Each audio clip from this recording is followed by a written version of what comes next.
లొంగుబాట్లపై Maoist party కీలక ప్రకటన విడుదల చేసింది. అభయ్ పేరుతో 4 పేజీల లేఖ విడుదల చేసింది మావోయిస్టు పార్టీ కేంద్ర కమిటీ. విప్లవ ద్రోహులుగా మారి శత్రువుల ఎదుట లొంగిపోయిన ఇద్దరికి తగిన శిక్ష ప్రజలే విధిస్తారని పేర్కొంది. మల్లోజిలా ఆసన్నలు విప్లవ ద్రోహులుగా మారారని మండిపడింది పార్టీ కేంద్ర కమిటీ. 2018లో ఒకసారి పార్టీ తాత్కాలిక వెనుకంజ వేసిందని, అప్పటి నుంచి మల్లోజిలా బలహీనతలు బయటపడ్డాయని పేర్కొంది.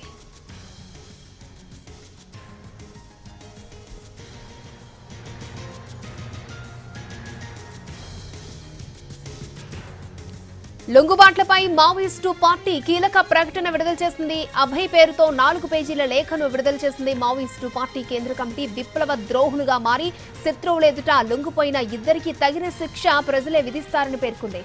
మల్లోజిలా ఆసన్నలు విప్లవ ద్రోహులుగా మారారని మండిపడింది పార్టీ కేంద్ర కమిటీ.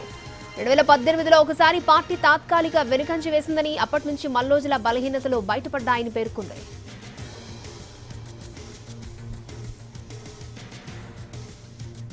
ఇదే అంశానికి సంబంధించి మరిన్ని అప్డేట్స్ మా crime input editor Ramesh Vaitla అందిస్తారు. రమేష్ వైట్ల, ఏదైతే ఇటీవల కాలంలో అటు ఛత్తీస్గఢ్ కావచ్చు, మహారాష్ట్ర ముఖ్యమంత్రి ఎదుట లొంగిపోయిన ఇద్దరు కేంద్ర కమిటీ పోలిట్ బ్యూరో సభ్యులపైన మావోయిస్టు కేంద్ర కమిటీ తీవ్ర ఆగ్రహం వ్యక్తం చేస్తూనే వాళ్ళిద్దరిని పార్టీ నుంచి బహిష్కరిస్తున్నట్లు ప్రకటన చేసింది. అంతేకాకుండా వాళ్ళిద్దరికి ప్రజలే బుద్ధి చెప్తారని కూడా ఒక ఘాటు హెచ్చరిక జారీ చేసింది. అంతేకాకుండా వీళ్ళిద్దరు కూడా పార్టీకి ద్రోహం చేసి పార్టీని నష్టపరిచే విధంగా వీళ్ళు లొంగిపోయారు. వాళ్ళ స్వలాభంతో పాటుగా వాళ్ళు వ్యక్తిగత అవసరాల కోసం లొంగిపోయారని కూడా మావోయిస్టు కేంద్ర కమిటీ అయిన అభయ్ పేరుతోటి ఒక 4 లేఖ విడుదల చేయడం జరిగింది. అయితే లేఖలో చాలా స్పష్టంగా చెప్పడం జరిగింది.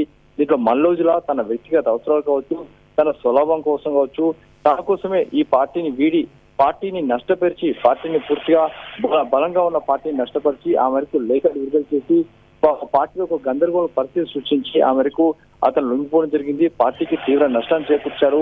అదే మాదిరిగా ఆశను కూడా అదే తరహాలో లొంగిపోవడం జరిగింది. ఈ ఇద్దరు తమ వెంట దాదాపు 300 మంది మావోయిస్టులను తీసుకెళ్లి ఆయుధాలతో తమ శత్రువు ఎదురు లొంగిపోతూ వివిధ ప్రకటనలు చేశారు. కాబట్టి వాళ్ళకి ప్రజలే బుద్ధి చెప్తారని కూడా ఆ లేఖలో పేర్కొనడం జరిగింది. అయితే కొన్ని పరిస్థితుల్లో పార్టీ కొన్ని సందర్భాల్లో వెనుకని చేస్తుంది. దానిని ఆసరగా తీసుకుని మల్లోజిలా అదే వాదాన్ని ముందుకు పెడుతూ అటు ప్రజల్లో గందరగోళం సృష్టిస్తూ దాన్నే ముందుకు తీసుకువెళ్తూ అటు బసవరాజు చనిపోయిన తర్వాత పార్టీలో కీలకంగా వ్యవహరించాల్సిన మల్లోజిలా ఆ తర్వాత తన సులభం కోసమే పార్టీని మొత్తంగా తీవ్రస్థాయిలో నష్టపరిచారు. తీవ్రస్థాయిలో నష్టాన్ని చేసి పార్టీ నుంచి బయటకు వెళ్ళిపోయాడు. అయితే అది లొంగిపోతే లొంగిపోవచ్చు, కానీ పార్టీని నష్టం చేశాడు.